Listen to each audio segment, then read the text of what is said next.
What are we discussing on today's Locked On Diamondbacks podcast? Well, it's crossover time with Locked On Padres host Javier Reyes to discuss who are the players to watch out for this upcoming season from both the D-backs and the Padres, and taking a look at some more intriguing players from around the National League on today's episode.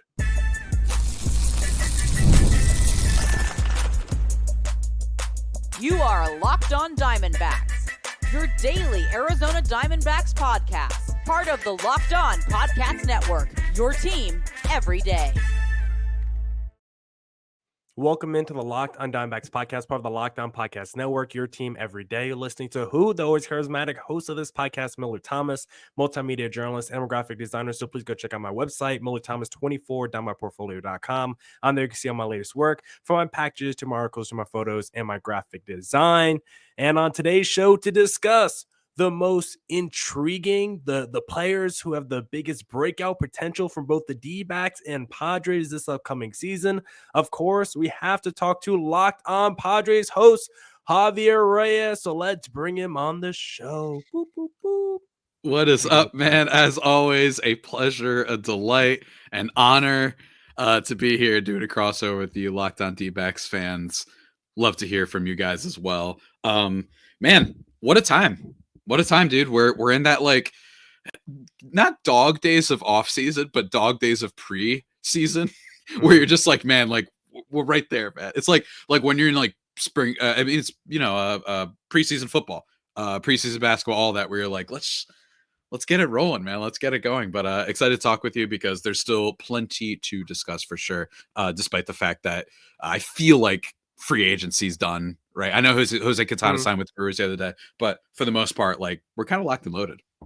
Yeah, and the thing with MLB spring training too, like when preseason starts, like, okay, the season's about to start, we're right around the corner. But when spring training starts, you're like, dang, we're still like 8 weeks away from the MLB season. Like, we're still 2 months away and we're playing baseball games. It's crazy. So yes, we are like right there, but somehow I've been watching baseball for weeks and we're still weeks away from real baseball. So like, I am ready for the actual season to start. But of course, there's spring training. There's still a bunch of fun storylines. Get to see the players you signed from free agency or acquired through trade. You get to see those young players who might have broke out for you in the minor leagues last season that are now trying to make the roster. Like, right now, Javi, what's like the biggest thing you're watching out like in spring training for your Padres? Is there like a fun storyline, a fun player? Like, what are you watching right now? Yeah, like in terms of just the biggest storyline for the Padres, it is easily who gets the fifth start job. Hold on, the fifth spot in the starting rotation. There's a bunch of different candidates, but Matt Waldron, Stephen Kolek probably being the two front runners, and then Kyle Hart, who we haven't quite seen enough of yet. He's another one in the mix. Brian Hoeing was in the mix, but he just got injured, so that's probably not happening. And Randy Vasquez is another. So it's going to be interesting just seeing who fills up that fifth spot. And what's great is that it's no longer who fills up two spots, right? Because when before the Nick Pivetta signing, there was real, like, all of a sudden, I just feel like this Padres team, it just feels like a little bit of juice and enthusiasm got added because I really like Nick Pivetta. I think you and I probably talked about him like early on. I feel like we talked about him so much on our podcast. It was like the guy with the advanced stats is supposed to break out, but we're still waiting for it. But now it's funny that he's actually on the Padres because Exactly. We probably said, we were like, you know what? D-backs, Padres, like, they probably aren't going to be going for free agents that are like big fish. So Nick Pivetta could be a really awesome one to have as your number 3 or 4. And the D-backs were like, oh, that's interesting. How about this? And then sent Corbin Burns in like the middle of the night on Friday. Yeah, it was like, we'll raise you a Nick Pivetta with a Corbin Burns. And like, that's probably like been probably the most interesting thing to watch so far for the D-backs this spring training, because of course, like you said, we have our own like battle to fill out the rest of the rotation, because when you have Burns, Gallen, Kelly, Fott, Monty, Erod, and then your best starter from last season was Ryan Nelson, that's 7 starters, and the D-backs keep saying they're going with a 5-man rotation. So it's like, how is that going to be divvied up? So like, that's a great battle to watch. But so far in spring training, we've already seen Corbin Burns make 3 starts for the D-backs. So it's like so electric to see this guy that chose to come to Arizona, picked up the phone call and said, Ken Kendrick, I want to sign with you guys. To see him come in already, hit like 97 on his cutter, like just amping up D-backs fans. for the start of the season. So that's probably been the biggest thing from like Arizona side that we've been really watching out for. But there was some like little news, Javi, that we saw through spring training with one of your players from the Padres. Want to poke the bear a little bit because we saw Fernando Tatis Jr., the star of the San Diego Padres, signed with Bad Bunny's agency, and it seems like his agency is like blacklisted right now by like the MLB Players Association. Seems like they're not on like good footing. Like, is this a power move by Fernando Tatis is he trying to get more money? Is he saying, hey, I know Padres, you guys been spending money on a lot of other players, but we're not exactly winning. If we don't get together around here, I'm gonna have to ask out, like, what's going on? Why is he doing this, Javi? So the prior agency seems to have like some weird stuff going on with it. Just from SI, like they're like the MLBPA rescinded the agent certification of William Arroyo, Rimas's lead agent, and denied certification to company executives Assad and Miranda. This followed an investigation by the union that revealed the agency had provided a $200,000 interest-free loan and a $19,500 gift in an attempt to bribe players to sign with Rimas. So like, I don't know what's going on here. It could get a little bit weird. I think overall, though, with this deal, it is a little sus. Don't get me wrong, but I don't know. I feel like if you're at Tatis's stature, if you're one of these guys, you're not just randomly messing things up by signing with a bad agency, right? It's the agency's co-owned by a fellow Puerto Rican, Bad Bunny.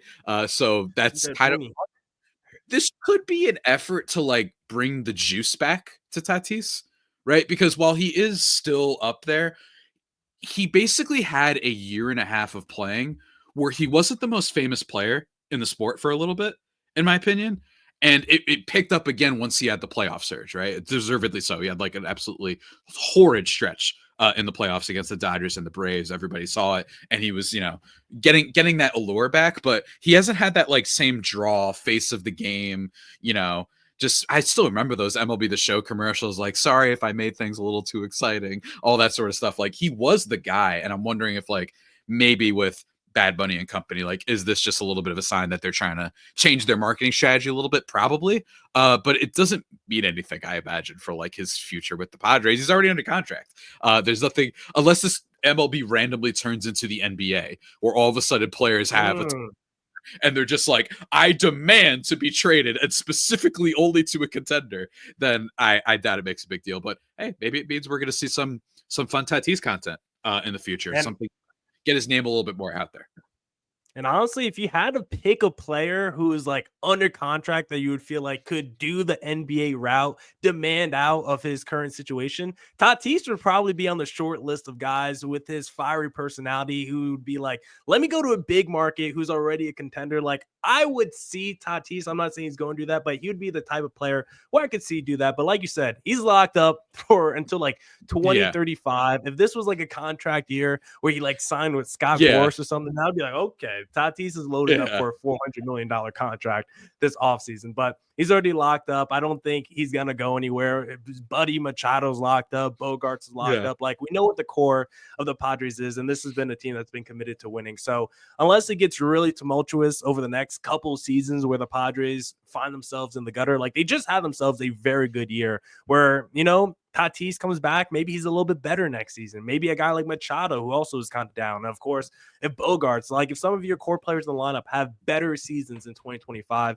yes, you didn't do a lot this past free agency, but sometimes all you need is like the internal development to be better. So I would still look out for the Padres as a team to contend with entering next season. And some players from both of our teams, we both have a little list of guys that we think are intriguing, guys with potential breakout talent entering 2025. So Javi and I will discuss those players coming up in segment number 2. Looking for a snack that's both delicious and nutritious? Crack into a good source of protein with Wonderful Pistachios. Wonderful Pistachios is one of the highest protein nuts. Each 1 ounce serving has 6 grams of protein, giving you over 10% of your daily value. Plus, they're packed with fiber and better for you unsaturated fats to help keep you feeling fuller longer. My favorite Wonderful Pistachios I actually have right here. Sorry to the audio listeners only. You're going to have to go to YouTube for this one because right next to me, I got 3 of my favorite flavors here. And this is what is great about Wonderful Pistachios. Unsalted right here, no shell. Chili roasted, no shell. And then this one is roasted and salted with the shell. The great thing about Wonderful Pistachios is the variety. You could get salted, unsalted, with shell, no shell. Get a little kick to it if you wanted to. No matter what flavor you want, they have a variety and a profile that fits just for you. So please go get yourself some Wonderful Pistachios, get snacking and get cracking with the snack that packs a protein punch. Visit wonderfulpistachios.com to learn more. Back here on the Locked on Diamondbacks, Locked on Padres crossover. And now, Javi, we got a list of some players. I don't know if these are like everyday starters for you guys, more on the cusp of the roster, but we got some guys from both of our teams that we think are intriguing players to watch entering this upcoming season. And I'm such a gracious guy, Javi. I will let you go first and start us off with who you think is a player to watch from the San Diego Padres. I don't know why you think that's so funny. I'm a gracious guy. I don't know. It's just like there's something about you. I think I know Millard a little bit too much, and the way he acts, like just, hey everybody, who's ready for fantasy baseball this year? Who's ready to have a fun time? And I'm like, nah, this guy, the smile hides the demon that lurks behind those eyes, man. In terms of the Padres, though, guys to keep an eye on. Obviously, we have the stars, but outside of that, I think for the Padres, it's we mentioned in the first segment that the Padres' big storyline is who is going to get that 5th spot. But for me, I think it's Tirso Ornelas, who's the 15th ranked prospect for the Padres heading into this year. He's been a guy that's been kind of on the outside looking in for a while. And I think part of that was because of just certain lineup decisions they've had, even the year that they had like Brandon Drury on this team, and especially last year with Jurickson Profar, that like they just haven't had a spot for him, right? Like there just hasn't been an opportunity for him. He's 25 years old, and he's been turning a lot of heads so far at spring training. Hitting, I believe, 467 so far in 18 plate appearances. Obviously, that's not the be-all and end-all, but no strikeouts. That's a big deal. He is just a guy that puts the ball in play, and I think that the key here is Connor Joe and Jason Hayward. I talked about this recently on my show. I could see a world in which Connor Joe is just like waived pretty soon if Tirso Ornelas does what potentially he could do, which is just be this average player, right? An average player who's going to put the ball in play, maybe get a decent amount of walks every now and then, and not going to hit for basically any power, just be a decent player. And then you couple that with Jason Hayward, that could make for actually low-key like a pretty good outfield. I don't know if it's as good as your team's outfield, but nonetheless, it would at least give you like a higher floor, I think. So Tirso Ornelas is the one to keep an eye on, see if he makes the team, because given the fact that they invested so much, not invested so much, as to say, given the fact that they added like these moves that look a little bit desperate, moves that are like, okay, we don't have a lot of money to spend right now, so we're just going to pick up some guys to be able to fill out the roster in Joe and Hayward. I think Tirso's the guy. I don't know too much about him in terms of his overall like skills, how they will translate at the major league level. But at 25 years old, I'm always going to side with, especially it's as long as you don't have, in the case of Profar, a literal starting outfielder in the All-Star game caliber player there. I'm always going to be like, let's try the guy that we haven't seen before. Let's just see what happens. Try it out for 2 weeks, 3 weeks, and maybe look into something. Right? That happens every now and then. Jake Cronenworth was not on anyone's radar heading into that 2020 season. Jorge Mateo, he's out with COVID, I believe it was. Then they bring up Jake Cronenworth, and then the rest is history, right? He ends up becoming, well, not necessarily an all-star. He's been flirting with it, right? He's going to be back at second this year, but he has been certainly an MLB player. And when you can get an MLB starter that wasn't even like in your top 10 prospects of your team before the season, that's a big deal, and it does account for something and matter in the end.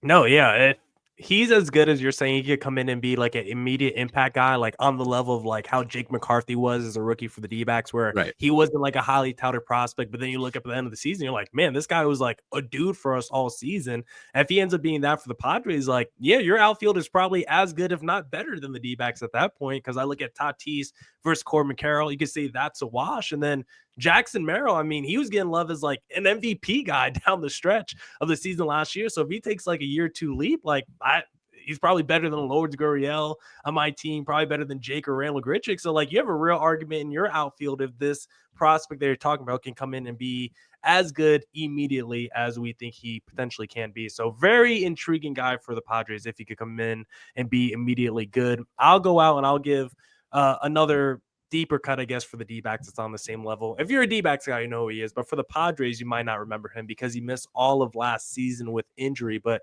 Dre Jameson is back in D-backs camp, and he's a potential back-end reliever, a high-velocity arm. This is a guy that can throw hard. We know the D-backs last year added Justin Martinez as their closer, a guy that could throw 100, added A.J. Puck, a guy that could throw 98, 99. Kevin Ginkel could throw 97.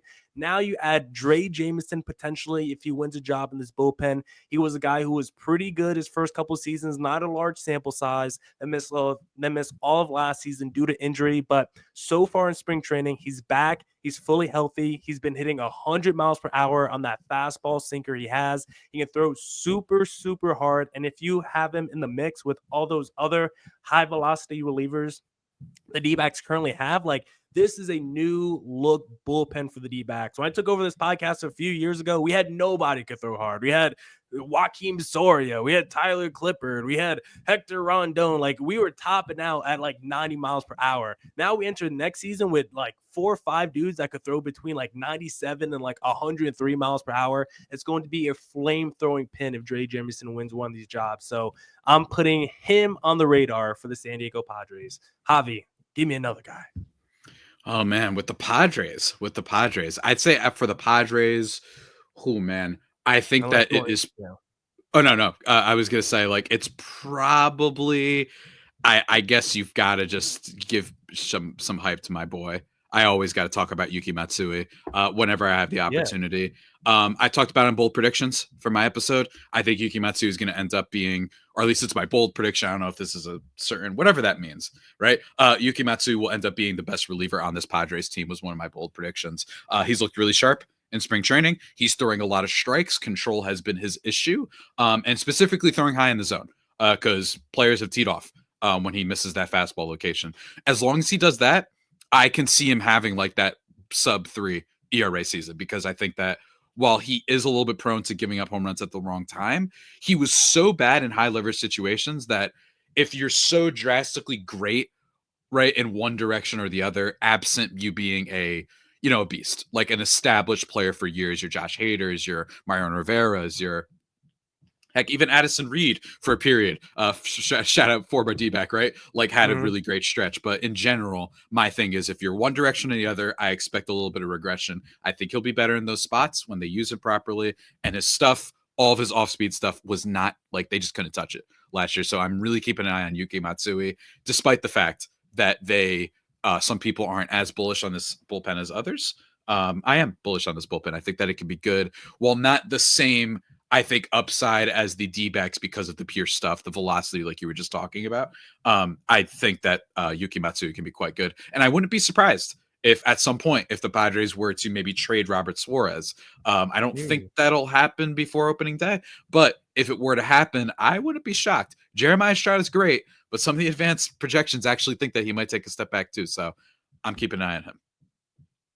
Yeah, Yuki's a fun one because he was a guy that came in that was pretty interesting last season. That had a decent year with the Padres. I'm just looking at the numbers on Baseball Reference, like a 27% strikeout rate, still a 370 ERA. But like you said, a little bit of command issues with that walk rate. So if he gets that together, like, his numbers look fine. Obviously, he's not a flamethrower, like you said, averaging around 92 miles per hour. But as long as you have stuff that could work off of that, that's pretty nasty. Like, that's all that really matters. So he is someone that I was intrigued by last season that ended up having a pretty decent year as a rookie. So he is someone that is on my radar. And I am a big Robert Suarez guy. So if he is going to be on the market potentially come the deadline, like, that's someone that I would like the D-backs to poke around depending on how expensive his price tag is. And then I'll just give one more player before we go around and talk about some dudes from the National League and the division that we're intrigued by for next season. But Jock Peterson is gone. D-backs need to fill that lefty void. Currently, Pavin Smith is slotted to fill in that role, but he's not the guy I want to talk about, because if Pavin Smith struggles,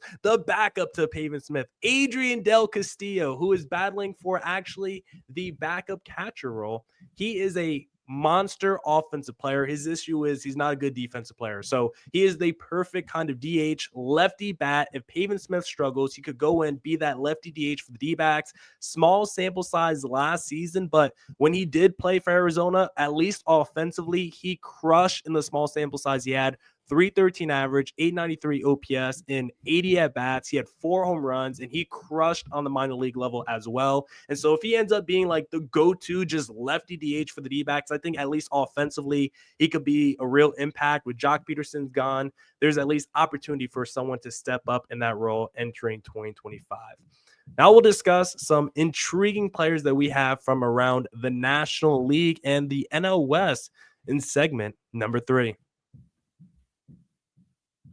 And if you're looking to buy tickets to an upcoming sport or an event, then the best place to do that, of course, is going to be Game Times, because Game Time is the best place for last minute deals on sports, concerts, comedy, theater, and more. They have this feature called all-in pricing. When you toggle this feature on, it shows you your total cost up front with no surprise fees at checkout. You could get a panoramic view from your seat before you buy. They also have the lowest price guarantee, or Game Time will credit you 110% of the difference.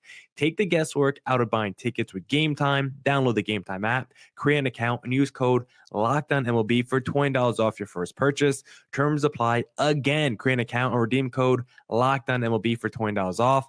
Download Game Time today. What time is it? Game Time.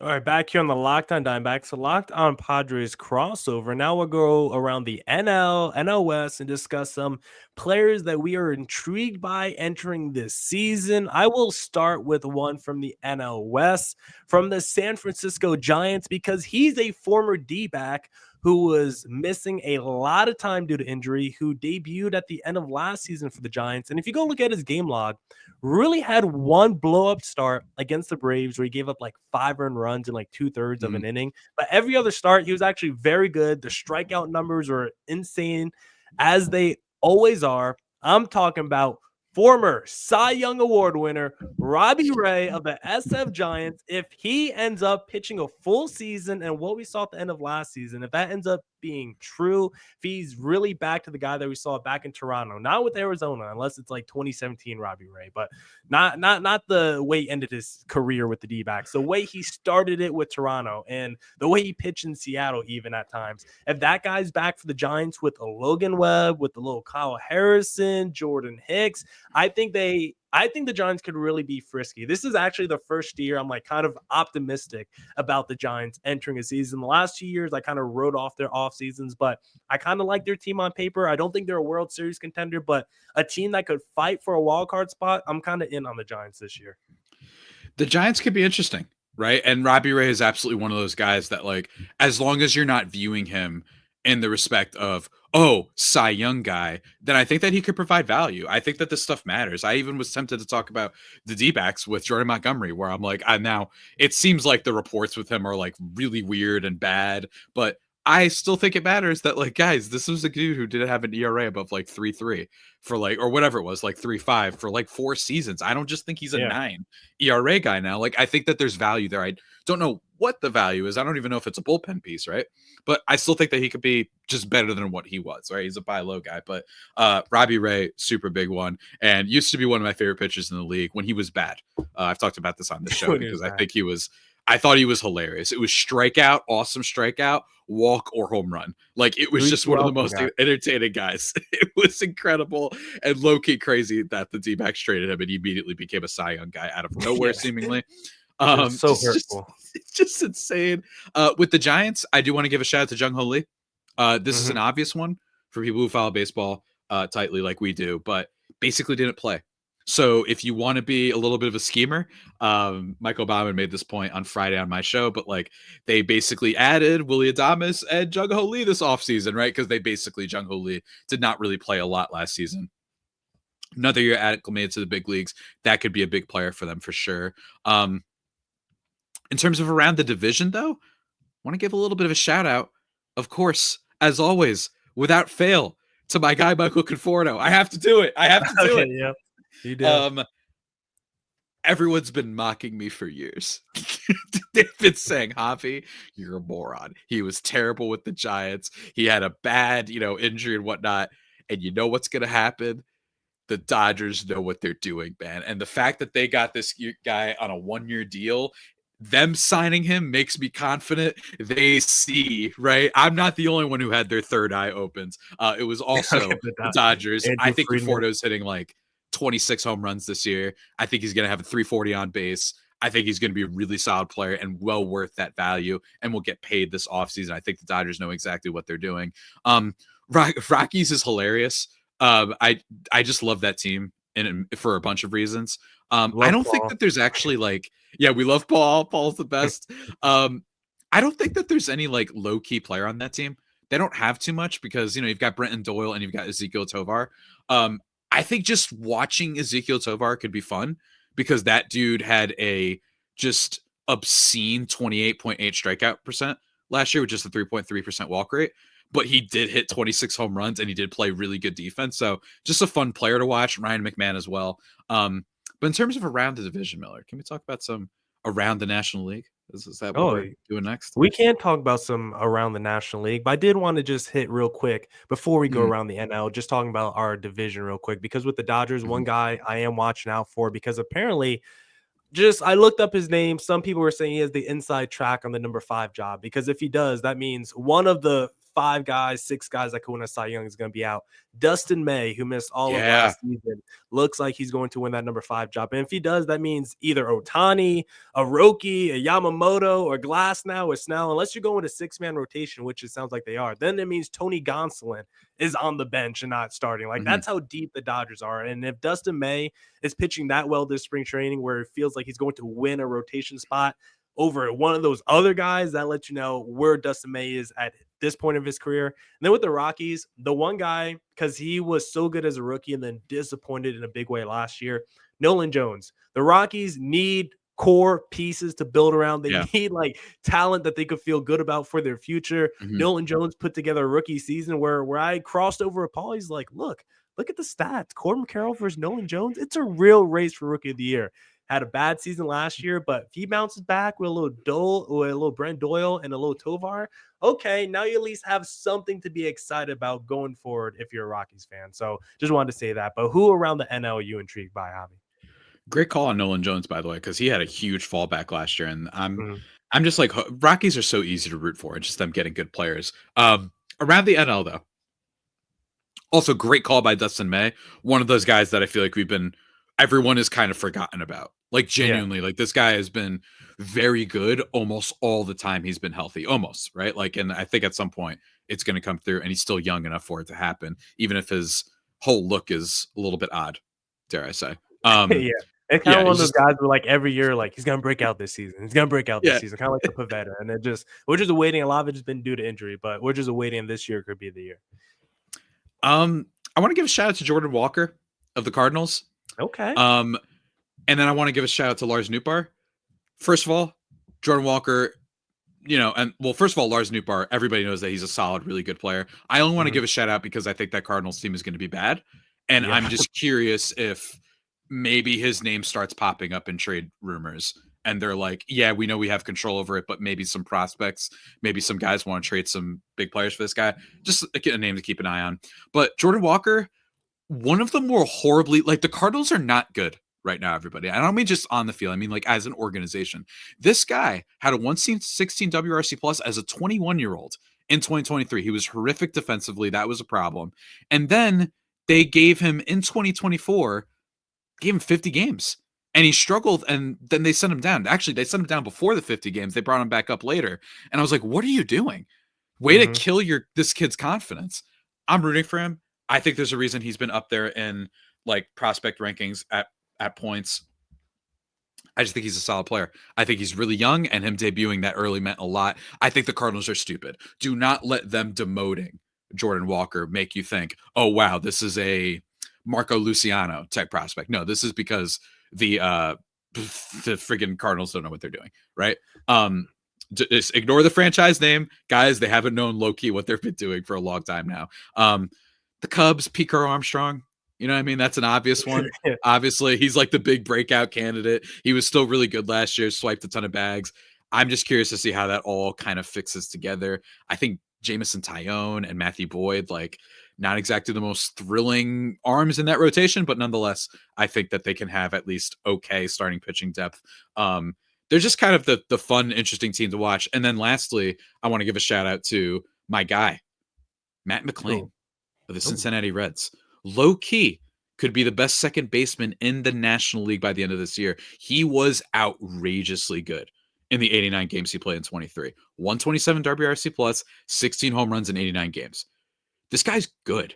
And granted, it was only 6 games last year. Or I'm sorry, not 6 games. He didn't play last year, but that's my thing, is that's why everyone forgot about him. They low key could have like a really fun middle infield with Matt McClain and Ellie De La Cruz. And Spencer Steer is at least a guy who can theoretically do things and play, baby, right? Like, I think that the Reds are just a little frisky, I think, this year. I think they've at least got some stuff, and it's not just an Ellie De La Cruz team, right? Like, they've got some of their stuff in there. Their rotation with Hunter Green and Nick Lodolo. I think Lodolo is another one to keep an eye on. Andrew Abbott is okay. Right? He's kind of like your old classic ground ball pitcher. Like, it kind of feels like he belongs from a different era, but even still. And then also Brady Singer, I think, could also be good. He's looked great in spring training so far. Reds, sneaky fun team. And basically none of those guys are household names with the exception of Ellie De La Cruz. And I think that changes this year. But otherwise, yeah, man, that's kind of it. I feel like all the other players, I mean, you ever heard of Paul Skeens? Yeah, I've heard of him. Whatever. I don't care. I'm excited for him to eventually be a Yankee in like 4 years. I'm not even trying to be mean to the Pirates fans. It's just your owner doesn't spend, right? Like, that's just what's going to happen. Really excited for everything NL this year, dude. I think that it's clearly the better conference. I think the better teams are there. I think that you could argue 6 of the 8 best playoff teams last year were National League teams. I think the Yankees could regress. Red Sox are fun, sure. But I'm like, I think the Tigers are like an okay team. I think it's also because that division's pretty weak. Guardians got worse. Astros probably got worse. Mariners don't care. Like, they don't care, I should say. It's all about the National League, man. It's going to be a slugfest in our division. And I think there's just a lot of fun potential stars that could develop this year that people really aren't talking about. I do not think this is going to be chalk whatsoever in terms of who we should expect to be good, with the exception of the Dodgers. Everyone on the Dodgers is going to be great. But otherwise, we'll see. Yeah, maybe we need to do that as a podcast topic. Why isn't the American League spending money like the National League? Because, like, yeah, you just look at it and it's like, outside like the Red Sox this offseason and like the Yankees, like, it feels like the whole AL kind of just sat out free agency. Honestly, just like quick look at the standings. I'm like, who of these teams picked up anybody of note? Like the Orioles, like Corbin Burns go. The Rays never do anything. The Blue Jays only rumored and everything. Like, outside like the Rangers, Yankees, and Red Sox, I feel like every other team in the American League does. And I say the Astros too, because they did get Christian Walker. But I'll say like that's 4 teams in the AL who I feel like actually participate in free agency. And then everyone else is a bystander. Meanwhile, the NL, you got teams being active over here. So maybe that needs to be a podcast topic for the other day, because growing up, it felt like the American League dominated the NL in terms of like the talent on the teams, in terms of the overall contenders in each conference. I definitely felt strong about the AL, but there's definitely been a shift in power in Major League Baseball. Excited for spring training to end and for the regular season to start, but we still got a few more weeks before that. So we had to discuss some intriguing players to watch out for the 2025 season. Javi, where can the listeners find you online? You can check me out at Javipeno, JAVIIPENO, on Twitter/X and Blue Sky. Go check out Just Baseball. And by the time everybody's watching this, my other podcast, Baseball versus the World, is back. If you just want fun, silly baseball topics, follow it on the Twitter account. Subscribe on YouTube. We're going to start posting more about that. I'm going to start doing some clips. You know what I mean? I haven't done that many clips in a while, and maybe even Millard will be on one day. So look forward to that. Hey, otherwise, yeah, absolutely, man. Otherwise, just what can I say? Letting the good times roll out here until they finally literally roll. Yeah, gonna have to check out the StreamYard AI feature. Haven't heard good reviews yet, but maybe we'll do a couple of breakout rooms, a couple of those post-game shows via the AI cut up tool. So we'll check that out. I mean, I guess the listeners, you don't even know what we're talking about. This is really just inside baseball stuff. But if you guys ever see a YouTube short in the future, just know AI might have made that. I might know how to cut that up myself. For the Locked On listeners of the D-backs, or if you're just a Padres listener that want to follow along, please check me out at Creator Thomas 24 on Twitter. Look up Locked On Diamondbacks, both Twitter and Instagram for the podcast handle. And please hit subscribe to Locked On Diamondbacks, Locked On Padres on YouTube and wherever you stream your podcast. Javi, until next time, until another crossover, enjoy spring training, sir. Dose.